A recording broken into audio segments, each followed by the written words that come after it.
Hare Krishna, everyone. We are going to start our Bhagavad Gita class with the auspicious invocation mantras. Om Jnana-timirandasya Gyananjana Shalakaya Chakshurum Militan Yena Tasmai Shri Guruve Namaha Shri Chaitanya Manobishtam Stapitam Yena Bhutale Swayam Rupa Kadamayam Dadati Swapadantikam Vandeham Shri Guru Shri Yuta Padakamalam Shri Gurum Vaishnavamscha Shri Rupam Sahagrajatam Sahagana Raghunatam Vitam Tam Sajivam Sadvetam Savadutam Parijana Sahitam Krishna Chaitanya Devam Shri Radha Krishna Padan Sahagana Lalita Shri Vishakam Vitamscha Hey Krishna Karuna Sindhu Dinabandhu Jagatpate Gopesha Gopika Kanta Radha Kanta Namostite Tapta Kanchana Gourangi Radhe Vrindavaneshwari Rishabhanu Sute Devi Pranamami Hari Priye Vanchakalpa Tarubhyascha Kripa Sindhubhya Eva Cha Patitanam Pavanebhyo Vaishnavebhyo Namo Namaha Shri Krishna Chaitanya Prabhu Nityananda Shri Advaita Gadadhara Shivasari Gaura Bhaktarinda Hare Krishna Krishna Krishna Hare Hare Hare Rama Rama Rama Hare Hare Jai. So let's go to our memorization verse for the week, which is Bhagavad Gita 15:15. And we can say it together. Sarvasya chaham ridi sannivishto matas mrityurgyanam apohanam cha vedaischa sarver aham eva vedyo vedanta krit veda vid eva chaham. Let's do it again.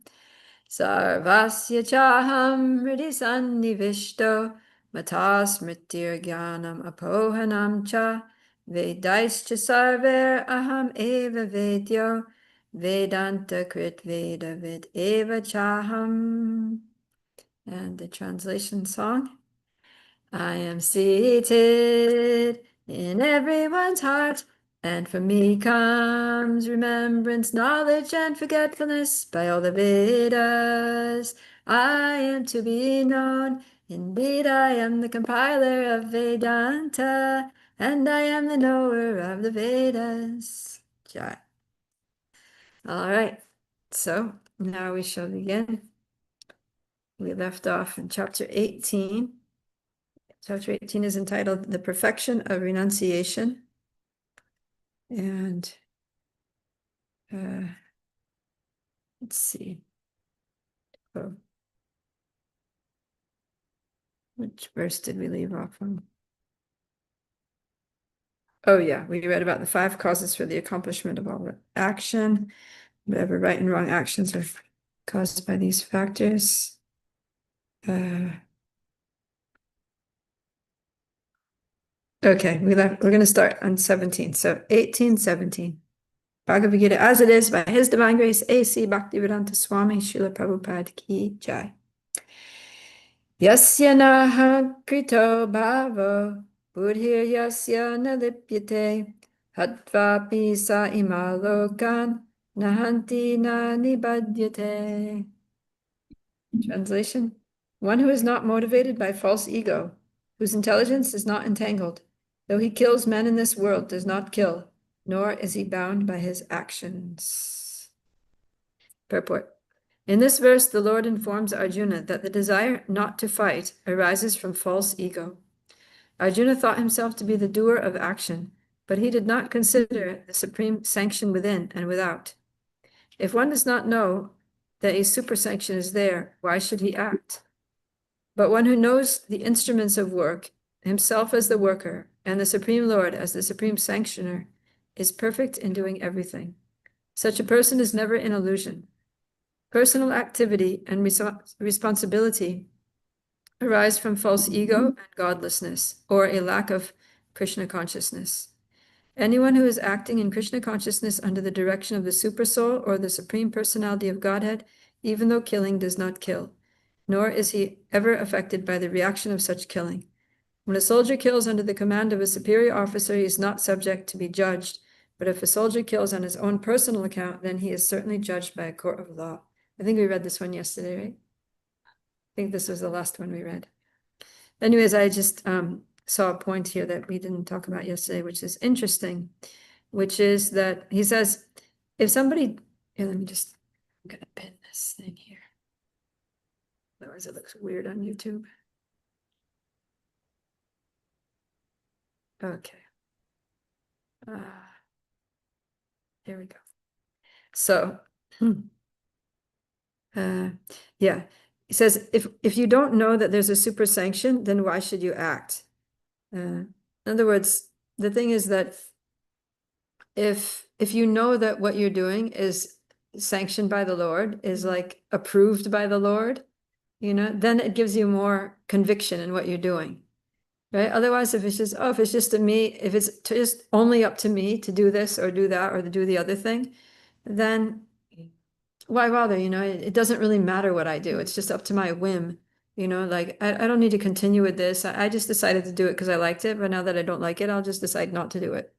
Right? That's Arjuna's position. Like if it was Arjuna's like, oh yeah, Battle of Kurukshetra, that sounds like fun. I'm a warrior. I like a good fight. Let me go. And then he goes there and he sees Bhishma and Drona and he's like, oh, actually this sucks. I have to kill my grandfather. Bye, I'm out of here. Right? So he wouldn't have the conviction to do it. But if he actually had that no, this is my dharma, this is my God-given duty, the Lord, he has, given his rubber stamp on this, that this is a good thing, this is the right thing to do. So no matter how wrong it looks to me, if the Lord is saying, is giving me the green light, then I need to go forward. Right? So I think that makes a big difference. And that's also something that's really nice, as devotees, because we're trying to studying Bhagavad Gita to try to know what it is that Krishna wants of us in this lifetime, what he wants us to do. And we also, take Krishna's advice, take shelter of a bona fide spiritual master so that we can, ask for guidance, get our questions answered. And of course, there are always sadhus, devotees around us, and try to seek association with devotees who are more advanced. And that way we can always feel like, okay, whatever I'm doing right now is sanctioned, that I've got the blessings of my guru, I've got the blessings of the sadhus, it's lined up with scriptural injunctions for my varna, for my ashram, for my situation. And so I just need to do it. That's it, and I can't back out of it. Like Srila Prabhupada, when he got the instruction to preach Krishna consciousness in English-speaking countries, that was the order of his guru. So he took that as his life and soul, that this is coming from the representative of God, and this is the will of God himself, and I have to do it, even if it's difficult, I just have to do it. And, so many times when Prabhupada actually was struggling and he felt like giving up, there were days in New York where he was just, felt like he was, banging his head against the wall, making no progress. And he would go down to the harbor, the New York harbor, and he would go to the boat terminal of the Jaladuta, and he would look at the timetable and see when is the next boat going back to India, and he would talk to the staff people there at the desk selling tickets and ask them, when is the next boat going back to India? And they would tell him, and then he would be like, okay, thank you for the information. And then he would just go home and, prepare himself for another day multiple times. And then one time the staff person at the desk said, Swamiji, so many times you're coming and asking when the next boat is going. Are you ever going to get on the boat? Are you ever going to actually go? And then Srila Prabhupada told the person, he said, what can I do? My guru has given me an impossible order. But he's like, either I will fulfill the order of my guru or I will die trying. That was Prabhupada's mood. So yeah, he kept trying. Finally, Krishna gave him the results. So yeah, if the super sanction is there, then we get a lot of inspiration, because it says one who knows the instruments of work and knows that this, it becomes Yeah, it's a source of inspiration. Okay. Yeah, and he says the Lord informs Arjuna that the desire to not fight was arising from false ego. Right? He's like, the reason you're thinking, Arjuna, that you don't want to fight is because of false ego. In other words, you're thinking that you're the doer. You're thinking that you are the only doer, and so you can just so it's up to you to decide whether to do or not to do. But actually, there are these 5 doers, right? We were hearing that there are 5 doers. There's the place, the performer, the senses, the effort, and the super soul. So before you make any decisions, you need to consult the super soul and see if he sanctions you or not doing it, right? So he has sanctioned you doing it. Does he sanction you're not doing it? Because you can't do anything without his sanction. And obviously he didn't sanction Arjuna not doing it. Okay. So if someone does a wrong deed, then also is it it is for sure not super souls, like it's not Krishna's sanctioned, but still a person does it, Yeah. then Yeah, that's what we were talking about yesterday. The super soul, I mean, this is where it gets a little tricky and sticky, is that sometimes the super soul sanctions like bad things, right? Like that's just so many bad things happening in the world. So many injustices happening in the world, and it wouldn't happen if it wasn't sanctioned. So then those people could say, oh, well, it happened, therefore it must have been sanctioned by the Lord, therefore don't blame me, right? I'm not the doer, it's him. They could just pass the blame like that, right? or maybe it's the independence, our independence will plus. Yeah. So that's what I was saying is that, yeah, we're not independent to act, but we have to take the consequences of the actions also. So if we have a very strong desire to do something, then Krishna Super Soul will be like, okay, go ahead and do it. But then, yeah, Prabhupada says unwilling sanction. He compares it to like, let's say there's a family and they have a teenage son. Let's say they have this like 18-year-old son and he's very rebellious and he wants to live his life in a way that's very different from the family values. And so he's always fighting with his mother and father and he's like, I want to leave home. And they're like, you're only 18, you don't have a job. What are you going to do out there? It's a big, bad world. And then he's like, no, I want to leave. I can't stand it here anymore. I have my friends and I'll get a job and I'll be fine. And they don't want him to go. But he's so headstrong, he's so stubborn, and he's so rebellious. They're just like, all right, then, just go then. Just get out of here then. So they don't want him to go, but there's no option really. They can no longer hold him. And so they just have to finally be like, okay. And then the dad's like, get out of here then. And the mom's like, okay, make sure you pack enough socks and underwear and, and, uh, you know, food or whatever. Anyway, so they're sanctioning, but they don't want to. So that's the super soul position when we want to do some sinful activity and we're really bent on it, when we won't, listen to any voice of reason about it. And then he's like, all right, go ahead and do your thing then. Get it out of your system, but there are going to be consequences, right? Like the dad's like, all right, son, get out of here, do your thing, but don't come crying to me when, you need money or you get some girl pregnant or whatever, you know what I mean? Yeah. Okay. All right. So now Krishna is going to get into some more of the fine details of. Oh, can you just turn on the light, please? Fine details of action, the intricacies of action. So text 18. Yanam gyayam parigyata trivida karma chodana karanam karma karteti trivida karma sangraha. Can I read Bhagavad? Knowledge. The object of knowledge and the knower are the 3 factors that motivate action. The senses, the work, and the doer are the 3 constituents of action. There are 3 kinds of impetus for daily work: knowledge, the object of knowledge, and the knower. The instruments of work, the work itself, and the worker are called the constituents of work. Any work done by any human being has these elements.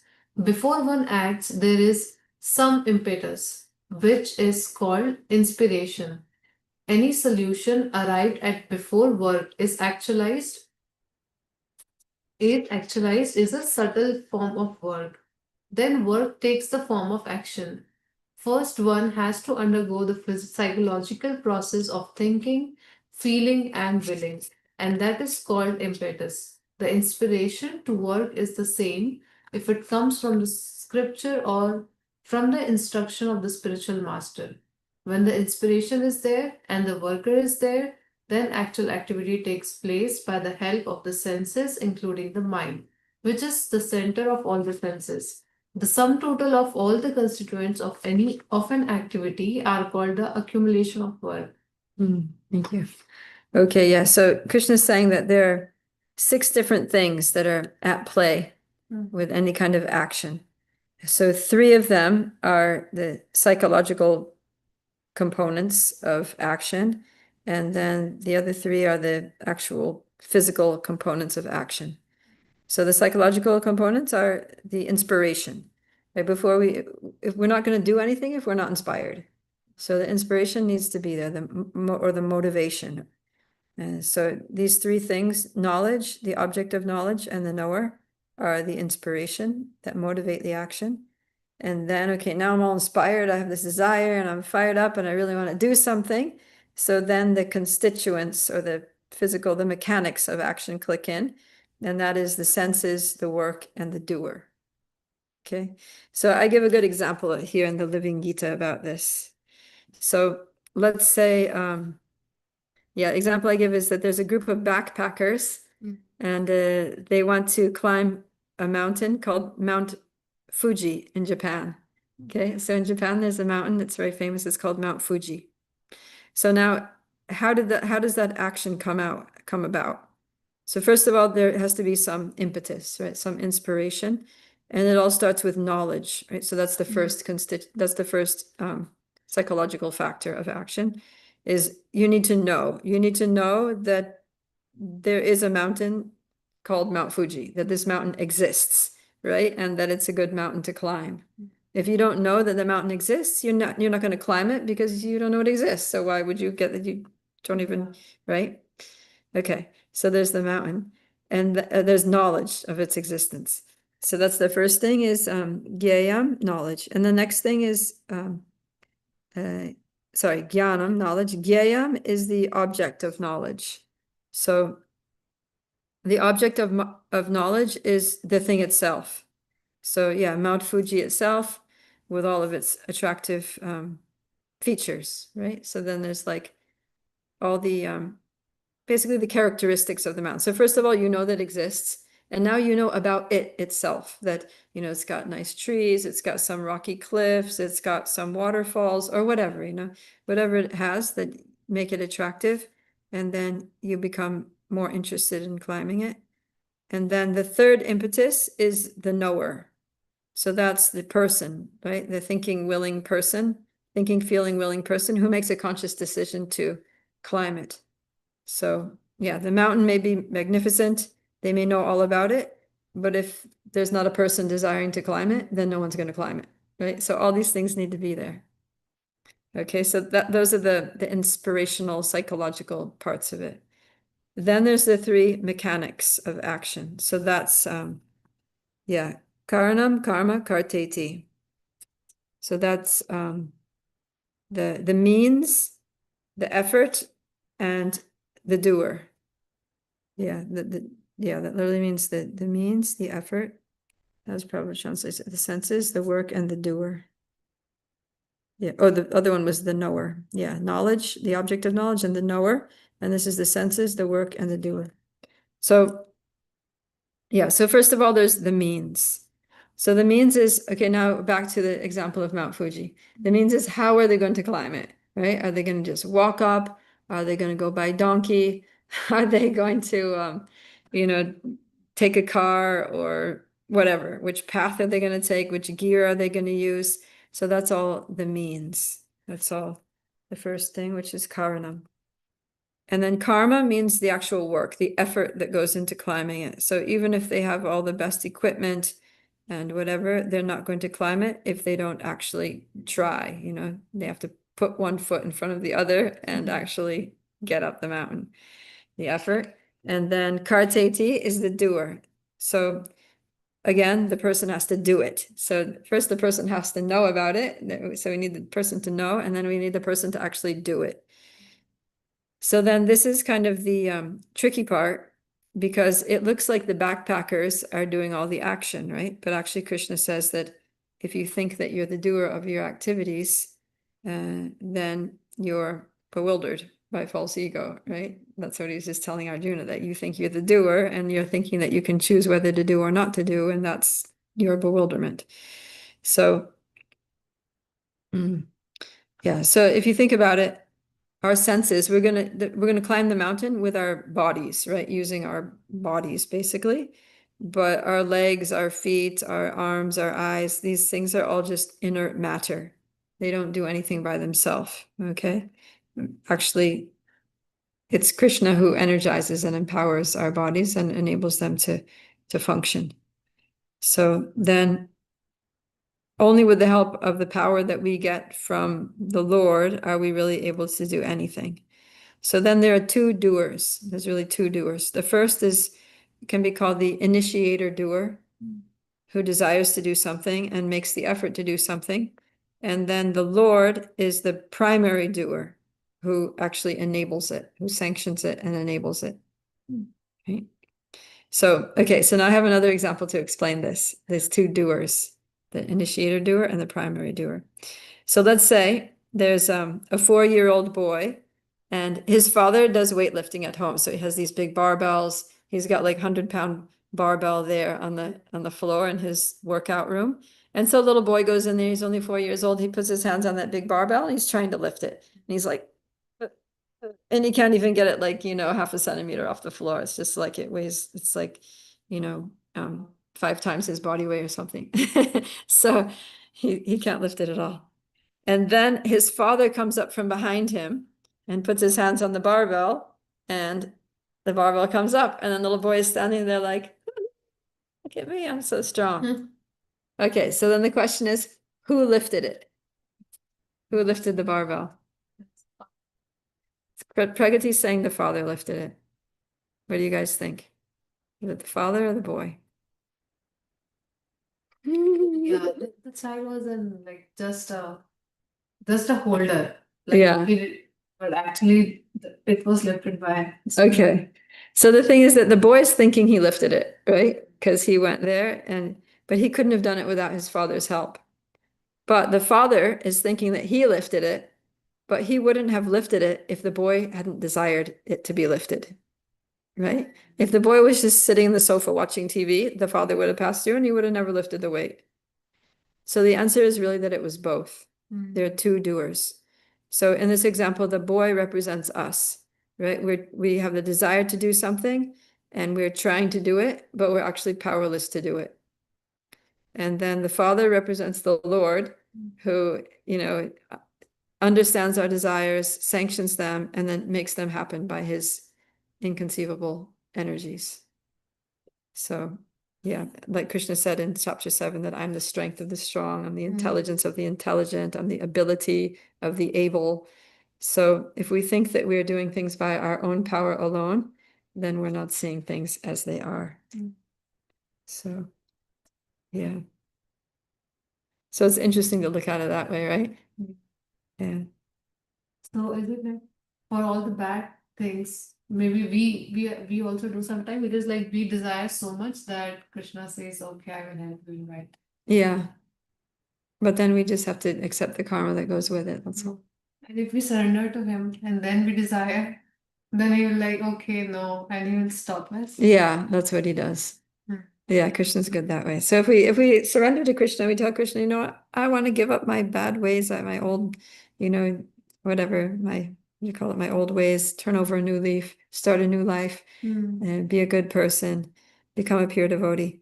Then even if some, desires come into our mind to do something that's not good, then Krishna he'll prevent that, he'll make an arrangement that somebody comes along and is like, what are you doing?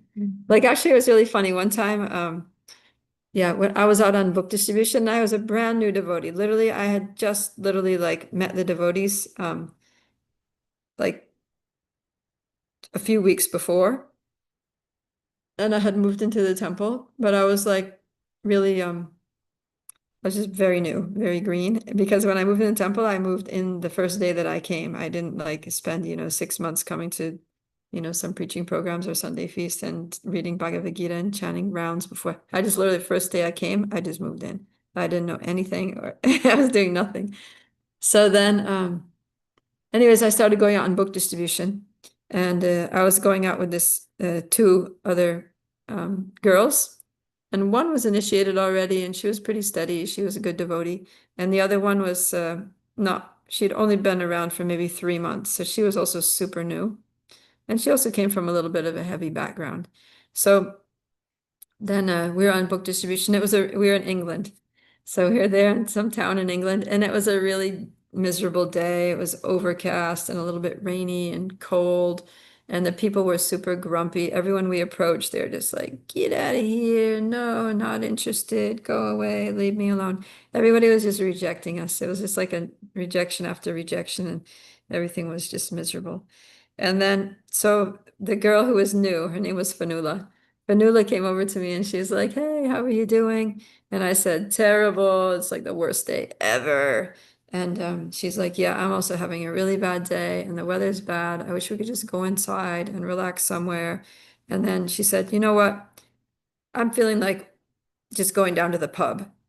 So pub is like a bar, where in England they call it a pub, where you go and buy alcohol and drink. So I was just like, oh my God, that's like crazy. And she's like, have you ever been to a British pub? And I was like, no, because I had only been a devotee. Like the day that I arrived in England was the day that I joined the temple. So I had no experience of these things. And she's like, oh, you should come, I'll take you. And I was just like, you know what? I'm so fried right now standing out here in the street. I would rather just sit in a nice warm place. Anyways, so then she's like, okay, come on. I was like wandering. She said she was wandering around and she saw like a, Mode of Goodness pub. And I was like, okay, Mode of Goodness pub, let's try this. So we are walking down the street, all right, and um, I didn't know what was gonna happen. It seemed like she was actually like gonna go get a drink or something. So we're walking down the street on the way to this pub, and then we look in the window, and then there's one statue of it was like some like little boutique shop, like a gift shop, and then they had this statue of Buddha, and he was like laughing Buddha, and I was like, look, Fanula, there's Buddha, and he's laughing at us, like, look at these girls, they're so dumb, they're going to the pub, they're supposed to be on Sankirtan, this is like not supposed, this is like crazy. And then she was like, oh no, he spotted us.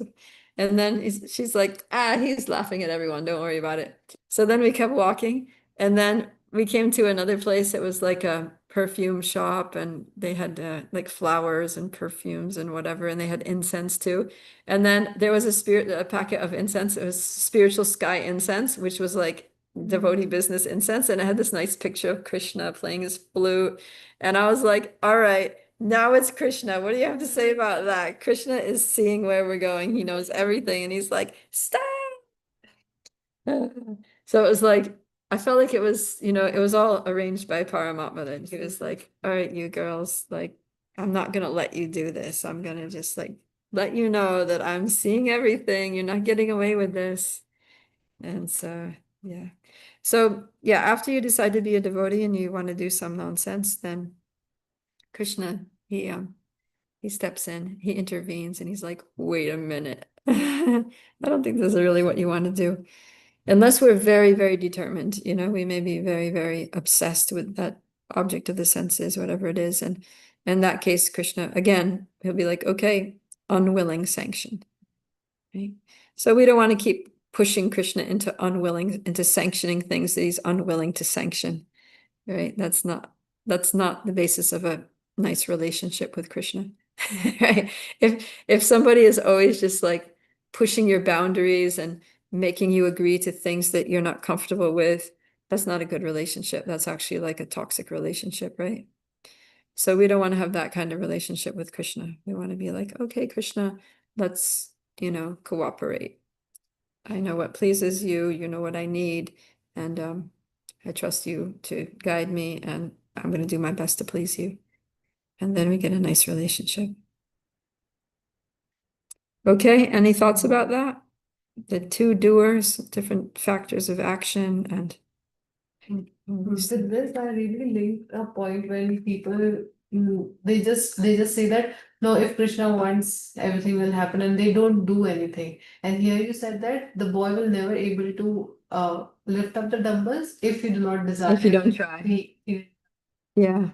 So we cannot just like it's a very good example of that we you at least you have to try. Yeah. Yeah, that's our Then part. If we don't try, nothing happens. We have to show Krishna that we're serious, we mean business, right? So yeah, there's a lot of people, like especially in India, that's the excuse that I always hear people say that general like Indian people will give is like, yeah, when Krishna wants, then I Yeah. will become a devotee. When Krishna wants, I'll go to the temple.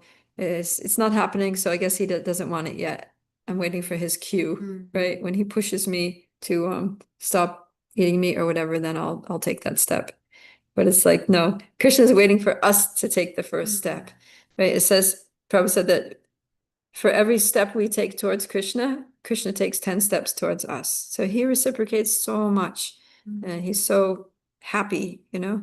He gets so enlivened when we take a step towards him that he comes running 10 steps forward. But he's waiting for us to take the first step. Because we are the ones who stepped away from him. Right? We stepped away from him, so now he's not going to come chasing after us. Right? That's not what it is. He gives us every opportunity to turn towards him, but it has to be our decision, right? Because that's how, otherwise it's just not a healthy relationship, right? When one person is always just mistreating the other one, and the other person is just like, yeah, whatever you do, that's okay. I'm always here for you, and I'm always running after you. It's like, it's just not good. Like Krishna's not gonna interact. He's just not gonna play that game, you know? So he's like, all right, you made your choice to leave me, and you need to make the choice to come back to me. But if you do decide to come back to me, then, you know, I'm here. I'll help you. I'll facilitate it. But he's not going to force us, and he's not going to push himself on us either. Is desire what we have is also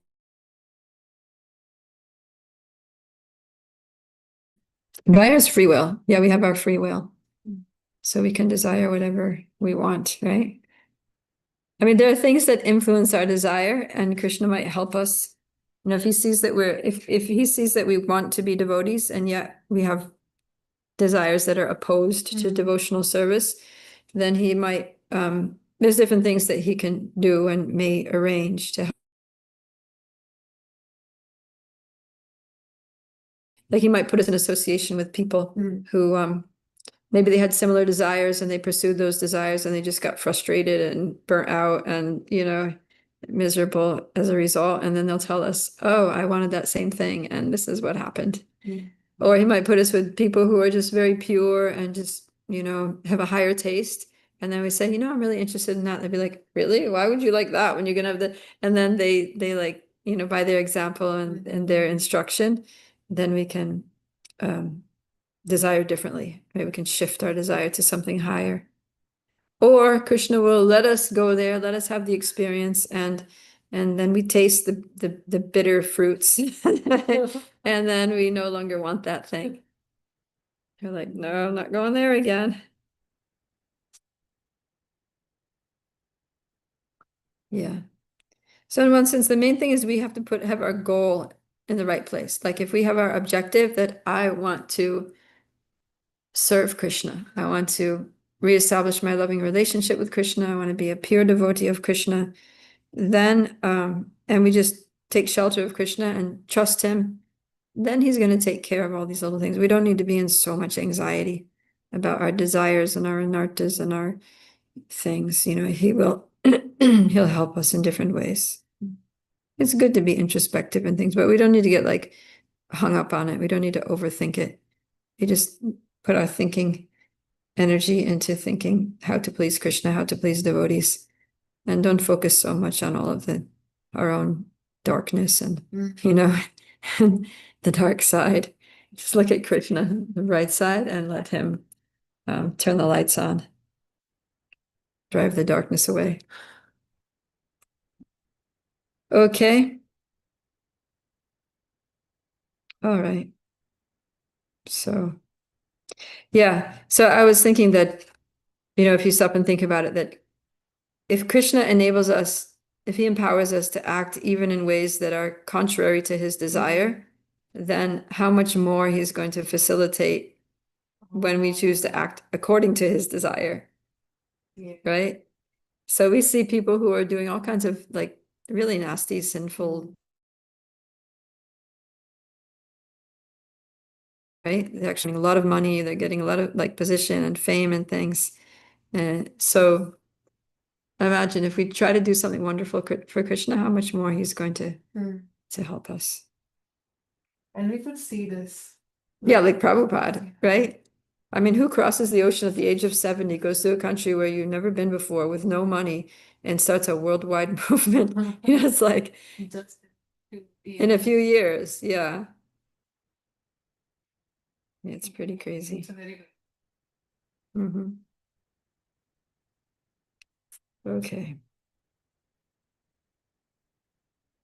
So let's go to the next verse. Text 19.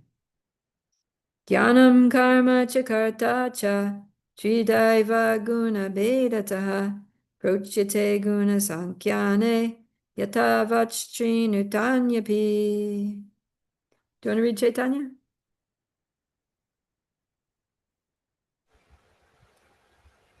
According to the three different modes of material nature, there are three kinds of knowledge: action and performer of action.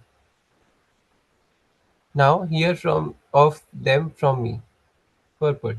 In the 14th chapter of the three divisions of the modes of material nature were elaborately described. In that chapter it was said that the mode of goodness is illuminating, the mode of passion is materialistic, and the mode of ignorance conductive to laziness and indolence. All the modes of material nature are binding. They are not sources of liberation. Even in the mode of goodness one is conditioned. In the 17th chapter, the different types of worship by different types of men in the different modes of material nature were described. In this verse, the Lord says that He wishes to speak about the different types of knowledge, workers, and work itself according to the three material modes.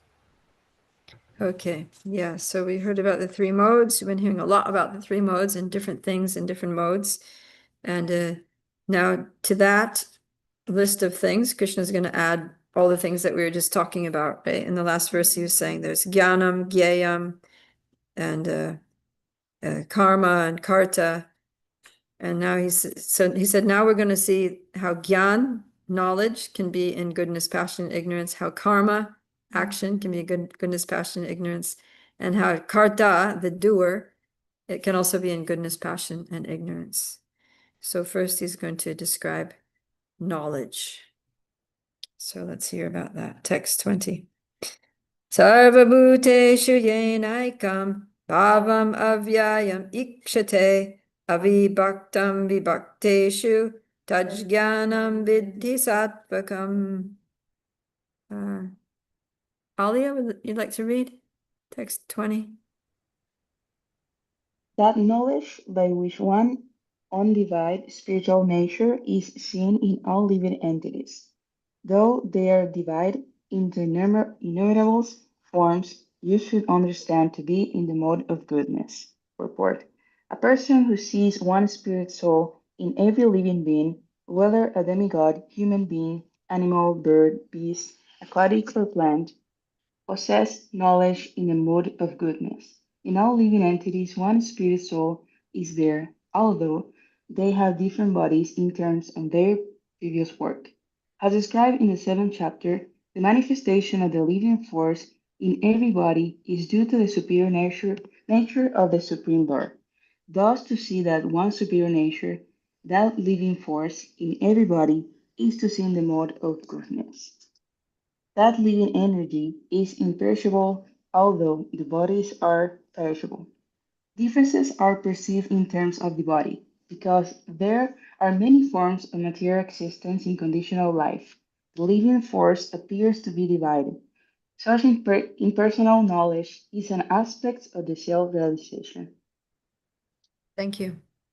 Yeah, so knowledge in the mode of goodness is seeing basically unity in diversity, right? That there's so many different beings, plants, animals, people, male, female, old, young, this race, that race, but they're all spirit souls.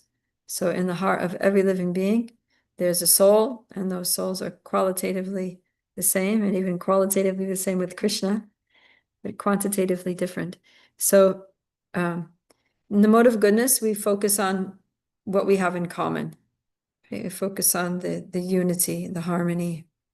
And so knowledge in the mode of goodness leads to valuing life, valuing that all living beings are souls. They're all Krishna's eternal servants deep down underneath all the conditioning. They're all his pure lovers of God, and all eternal, full of knowledge, full of bliss, even in the body of a cockroach or something. There's a soul there that, I have a connection to, because I'm also a soul and we come from the same father, right? Krishna says he's the seed-giving father of all living entities. So we actually have more in common than we have different. The only thing the only thing we have different is the body. But consciousness also, right? Like the level of our consciousness. But the main thing that's different is the body. This body's temporary. But the things that we have in common are actually really more core and central to our being, and they're eternal. So, yeah, the mode of this view of unity and diversity helps to create a really nice, peaceful, harmonious world. Okay, now let's go to knowledge in the mode of passion. Pritak tvena tu yajnanam nana bhavan pritak vidan veti sarveshu bhuteshu tajjnanam vidhi rajasam. Divya, would you like to read? Are you there? Sure. That knowledge by which one sees that in every different body there is a different type of living entity, you should understand to be in the mode of passion. The concept that the material body is the living entity, and that with the destruction of the body, the consciousness is also destroyed, is called knowledge in the mode of passion. According to that knowledge, bodies differ from one another because of the development of different types of consciousness. Otherwise, there is no separate soul which manifests consciousness. The body is itself the soul, and there is no separate soul beyond the body. According to such knowledge, consciousness is temporary, or else there are no individual souls, but there is an all-pervading soul, which is full of knowledge, and this body is a manifestation of temporary ignorance. Or beyond this body, there is no special individual or supreme soul. All such concepts are considered products of the mode of passion. Thank you. Yeah, so the mode of passion is very different from the mode of goodness here, because the mode of goodness sees unity and diversity, and the mode of passion sees only diversity, right? They don't see that there's, a soul in every body, that we're all equal on the spiritual platform, but they don't recognize the soul at all, and they see only bodies. And then they're like, oh, this person is different from that person because they have a different body, right? So these are white people, they're all like that, and these are brown-skinned people, are all like that, and these are black-skinned people, they're all like that, and these are, Chinese people, they're all like that, and so knowledge in the mode of passion leads to all kinds of isms like racism and sexism and nationalism and speciesism and ageism and all the ways that we discriminate against each other and exclude people based on different bodily designations, right? So that's why, Srila Prabhupada wanted to establish ISKCON as the United Nations, the spiritual United Nations. So the basis for our unity is that we're all souls, so we're all servants of Krishna, And we're all practicing this transcendental process of bhakti yoga, trying to revive our loving relationship with Krishna, who is our common father or our common Lord and Master. And so the more Krishna conscious we are, at least mode of goodness we are, the more we can appreciate the unity and see beyond the bodily differences and the language differences and the cultural differences and the you know, psychological differences or gender differences and guru differences. I don't really like, even within the spiritual society, like the guru differences and food preference differences. Like we're really like because the mode of passion is so prominent in the world.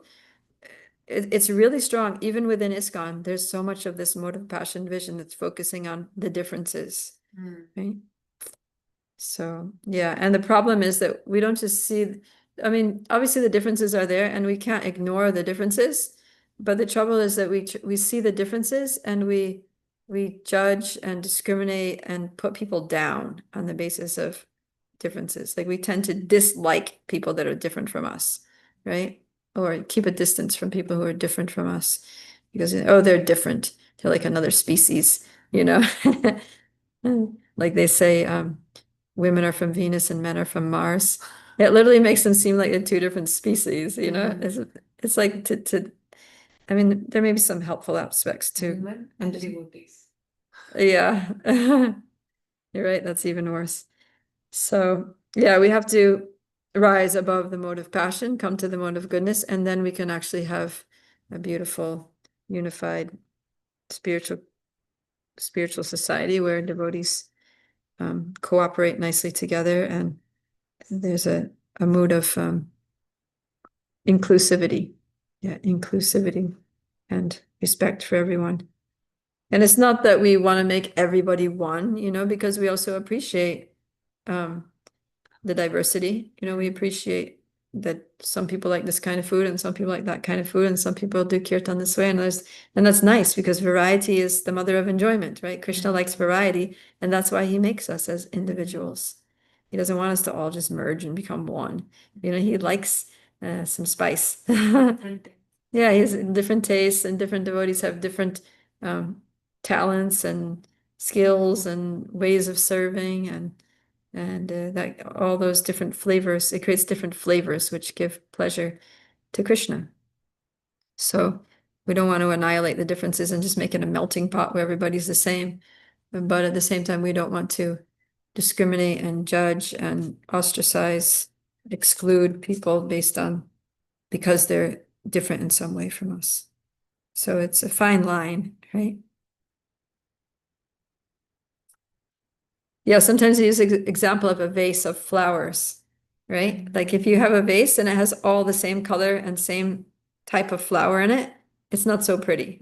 But if you have a vase and it has so many different flowers and different colors, different sizes, different textures, some small, some big, some fluffy, some like a ball or whatever, and then it's very pretty. It's very interesting to look at. It's very attractive. It's pleasing. And the fragrances of the flowers like blend together to make it aromatic and all that. So yeah, we want to bring everybody together and appreciate that the differences that we have actually make it more beautiful. And then take that beautiful thing, the combination of all of us, and offer it to Krishna for his pleasure. That's like the perfection. Okay, so now we're going to stoop even lower here to knowledge in the mode of ignorance, which is kind of an oxymoron, right? Because ignorance means lack of knowledge. So how can there be knowledge in the mode of ignorance? We're going to find out. Text 22. Yattu kritsna vad ekasmin karye saktam ahaitukam atatvarta yad alpam cha tattamasam udahritam. Do you want to read Bhagavad? All that knowledge by which one is attached to one kind of work or as all in all, without knowledge of the truth, and which is very meager, is said to be in the mode of darkness. The knowledge of the common man is always in the mode of darkness or ignorance. Because every living entity in conditional life is born into the mode of ignorance.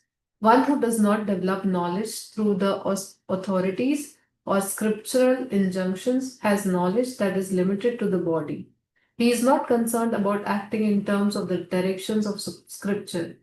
For him, God is money, and knowledge means the satisfaction of bodily demands. Such knowledge has no connection with the absolute truth.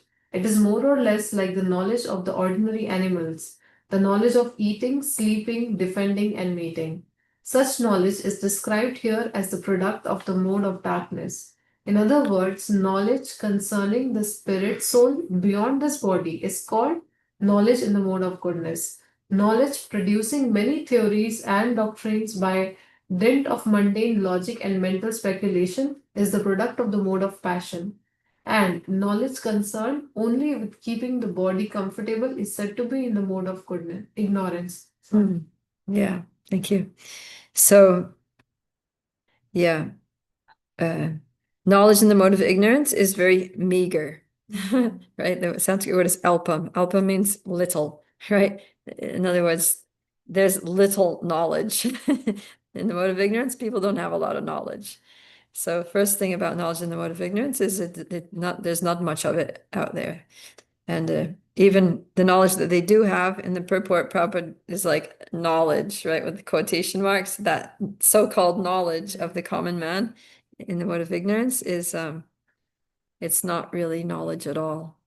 It's just kind of survival, right? Keeping the bodily comfort. Prabhupada says the same knowledge that the animals have, you know, where is food, where is sex, where is place to sleep, how do I protect myself from getting attacked, and basic survival instincts.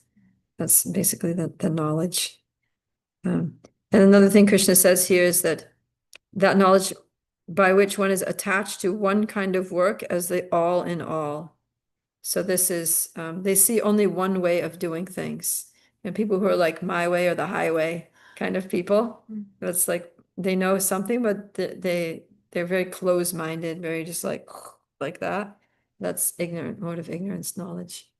And so we see, you know, and this is also related to the diversity thing, because, you know, people who are in the mode of ignorance, they see, maybe they have their own religion, and they see people from other faiths practicing their religion, and they just want to dismiss that. They just like, oh, those people are, you know, heathens or whatever. Every religion has their name for people who, you know, like belong to other faiths. And they just, so they're all going to hell, they're all the devil or whatever they call them, you know, demons or misled or brainwashed or cult followers or, you know, whatever. They can't accommodate another way of doing things as, you know, authorized. It's like their way is the only way and everything else is just wrong, right?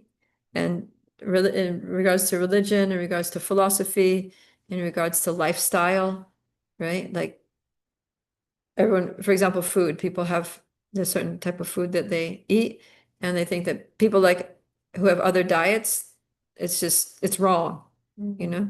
So like, yeah, people who are vegetarians, they're like, oh, it's wrong to eat meat. I mean, that's kind of objectively true. But they'll also think it's wrong to whatever. I mean, people who eat meat, they'll think it's wrong to be a vegetarian, right? And even vegetarians will think it's wrong to be a vegan, and vegans will think it's wrong to be a vegetarian. And just whatever you eat, you're gonna think it's wrong to eat. You know, see people like there's one boy here, and he puts like tamarind tea in his sweet rice or something like that, and he likes it that way, and everybody's like, that is so wrong. That is so messed up. Anyways, maybe it actually is. But yeah, I think you get what I'm saying. There's people who are just like, there's one way of doing it and that's it. And I'm totally unwilling to broaden my mind, to consider another point of view. And yeah, these kind of people, they'll look at other countries and the culture, other cultures, and they'll say, oh, that's just backward, it's just primitive, it's, you know, uh, just tribal or whatever they want to call it. So yeah. And then the people in those backward cultures, they'll look at the other country that's like, materially well advanced, and they'll say, oh, this is just degraded. It's just, hedonistic, or, they'll also criticize it. Nobody can allow for a different way of life and accept that it's good, that it's equally, valid, an equally valid choice of how to live your life. So that's the influence of the mode of ignorance. Okay, any thoughts on knowledge in the modes? Goodness, passion, and ignorance?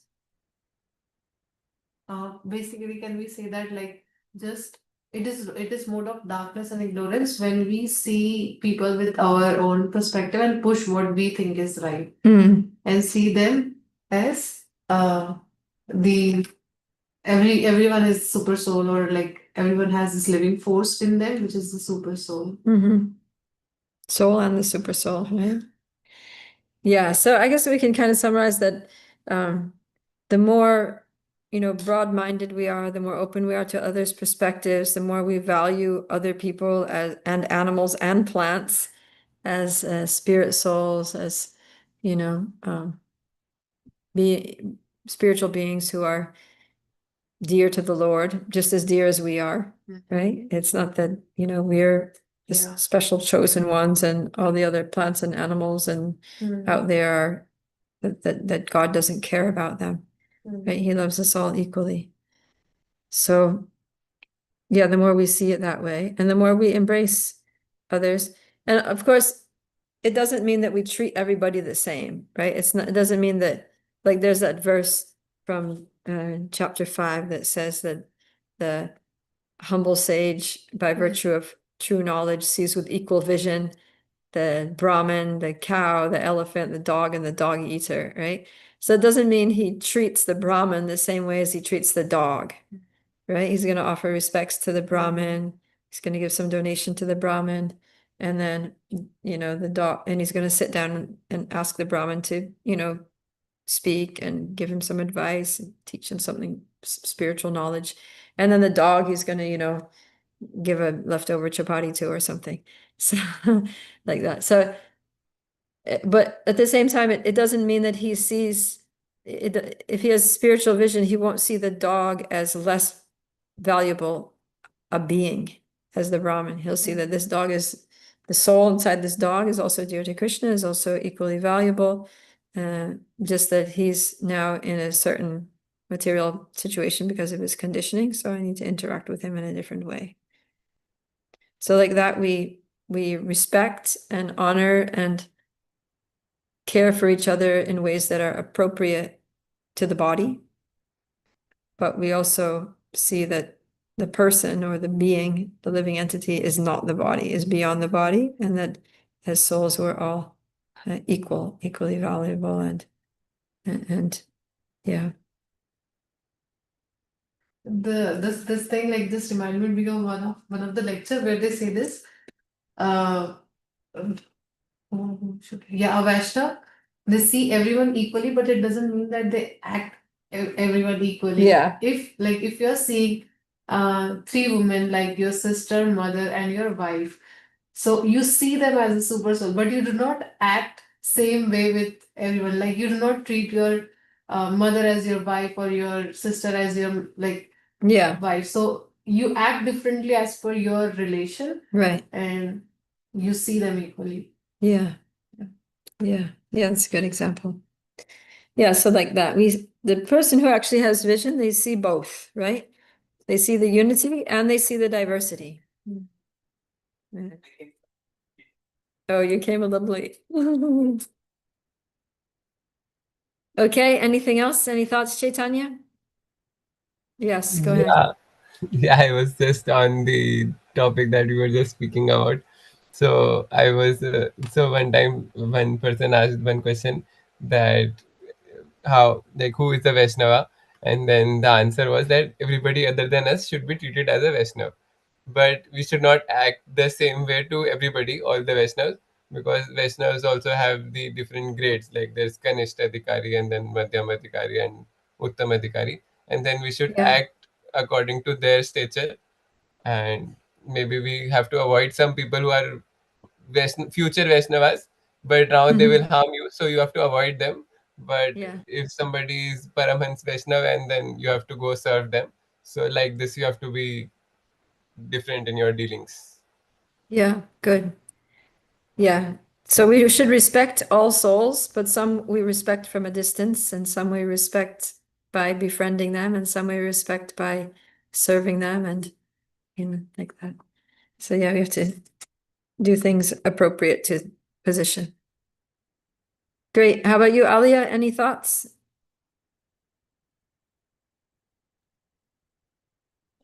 I was thinking how to basically just let the Lord be the judge of every person. I was thinking about that, like the practical way to interact. How you say that the relationship with people. Yeah. Yeah, that's nice. Yeah, we can, because also it's hard to know. I mean, if we're always just, I mean, we should use our discrimination and things, but also sometimes it's hard to know until you really know somebody, really what level they're on, where their consciousness is. So it's good to also pray to Krishna, dear Krishna, please guide me to good association, to associate with devotees who can really help me and uplift me and assist me in working through what I need to do to take the next steps closer to you and protect me from bad influences. And then trust Krishna to give us the intelligence to choose our association wisely. Okay, very good. So let's wrap it up for today, and we will continue tomorrow. Jai. Let's just see what's happened out here in where is it? YouTube land. Oh, not there. Not there. There. Oh, looks like we just have Jai Shri Ram today. All right, Jai Shri Ram, thanks for joining. Hare Krishna. Okay. Hare Krishna, everyone.